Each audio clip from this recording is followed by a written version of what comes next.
कि जो ये पंच महाभूत हैं, इस पर पहले कार्य करना चाहिए, देखना चाहिए, उनको जागरूक करना चाहिए। उनकी जागृति करने के बाद फिर हम उसको इस्तेमाल कर सकते हैं। उसी वजह से साइंस वगैरह अपने देश में आए थे। अपने देश में बहुत पहले साइंटिफिक रिसर्च हुआ था और सब जो आज हम साइंस होते से कहीं अधिक अपने देश में साइंस था, क्योंकि वेदों की वजह से इन्होंने ये इतना भी पंच महाभूत है उसमें प्रभुत्व पा लिया।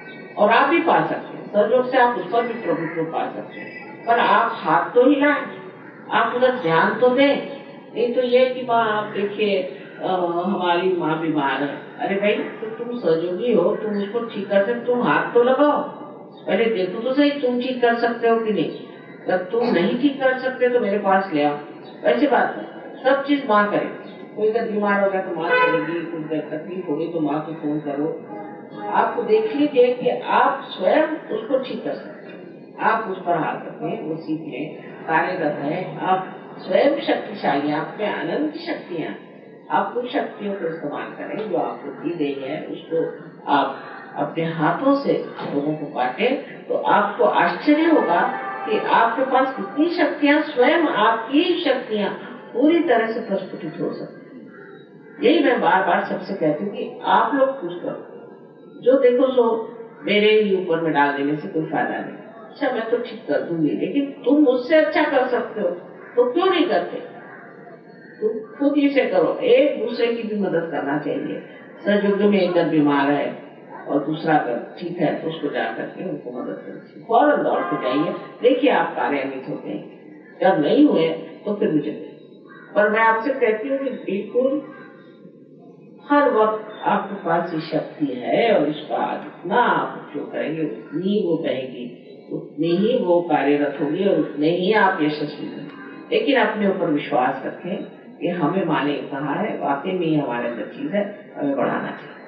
आप सबके लिए कहना है कि गहराई तो बहुत आगे सहयोग में, लेकिन अभी देने का जो है ये कुछ काम करो। तो आप लोग क्योंकि बहुत गहरे, मैं मानती हूँ बांग्लादेश के सहयोगी बहुत गहरे हैं, तो अब आपको देना शुरू करना है, लोगों को बांटना शुरू करना है और समझाना शुरू करना है और सहयोग में और लोगों को लाना है। आप बीमारियां ठीक कर सकते हैं, लोगों को संतुलन ला सकते हैं। जब आप कार्यरत होंगे, जब महासरस्वती का तत्व जागरूक होगा, तो एकदम आप आश्चर्यचकित होंगे कि ये देश कहां से कहां पहुंचे। और वही हम लोग सारे हिंदुस्तान में बीमारी निठल्लू बनाती है, कोई नहीं है, ऐसी बात नहीं।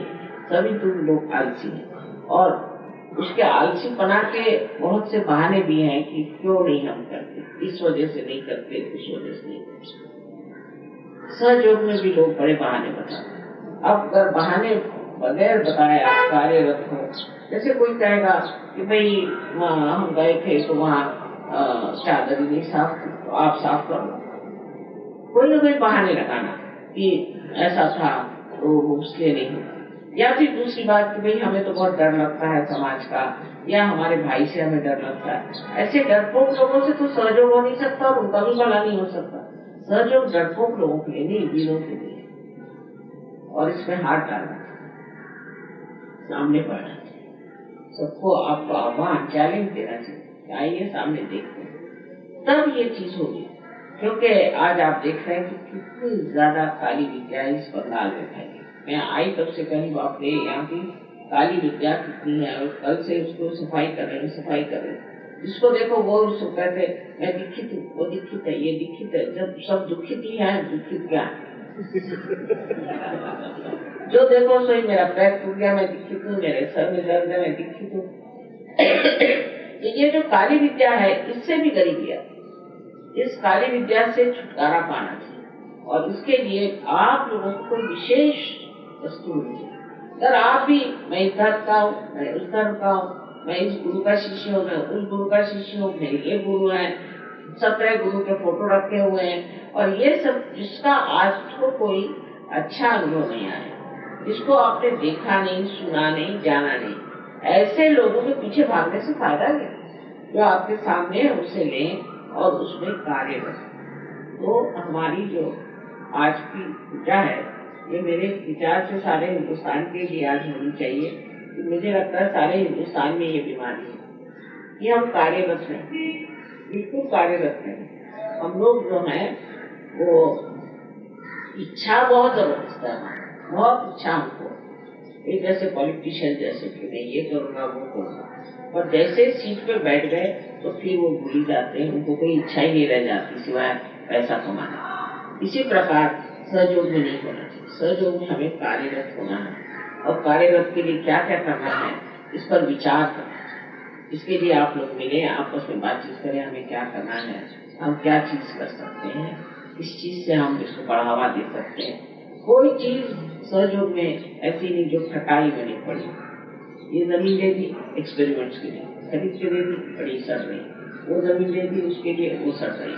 जब तक मैं नहीं हिंदुस्तान में आऊंगी तो एक छोटा सा रास्ता भी नहीं बन सकता, एक छोटी सी झोपड़ी भी नहीं बन सकती। मुझे समझ में नहीं आता कि इतने लोग होते हुए भी कार्य कुछ होता ही नहीं। और जब मैं चली जाती हूँ उसके बाद फिर आप विघटित हो जाते हैं, अलग अलग हो जाते हैं, और 2 ही 4 लोग काम करते हैं। सहयोग संगठित कार्य है, सिर्फ 2 ही 4 लोगों का कार्य नहीं कि 1-2 आदमी ही उसे करे, ये भी समझना जरूरी कि एक आदमी सब कर रहा है, एक ही आदमी सब दौड़ रहा है, ऐसे नहीं।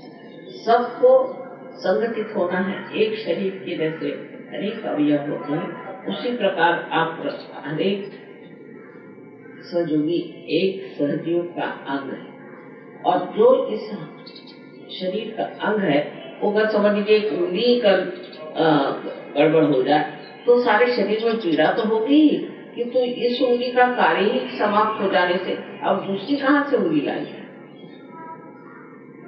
तो जब आप सहयोग में आए, वैसे तो सब सहज है, इसमें कोई शक नहीं, पर जो सबसे सहज चीज है वो उनसे छूटती नहीं है, और वो है यही संकीर्णता और यही अज्ञान कि हम कोई तो भी विशेष हैं और हमें कोई नहीं। तो आप लोगों के लिए मेरा यही एक बड़ा भारी समझ लीजिए कि प्यार का कहना है कि आप लोग इस प्रकार सहयोग में उतरे हैं, गहराई में उतरे हैं, इतना पाया है, अब वो देना चाहिए। जब तक दीप में प्रकाश नहीं होता तो हम उसमें प्रकाश देते हैं और कहते हैं कि चलो अब लाइट आ गई। फिर उसके बाद भी अगर वो प्रकाश मांगे तो उसे क्या कहना चाहिए? फिर तो उसको चाहिए कि दूसरों प्रकाश दे। आज आप मेरी बात सुन रहे हैं, कल आप मेरी जगह बैठ करके मेरा कार्य कर सकते। यही होगा तभी सहयोग फैल सकता, और जिस देश में ये हुआ है वही सहयोग फैला। ऐसे आपको से अब बहुत से लोग ऐसे निकले आज की पूजा के बाद और ये कार्य करें, यही मैं आपको अनंत आशीर्वाद देती हूँ।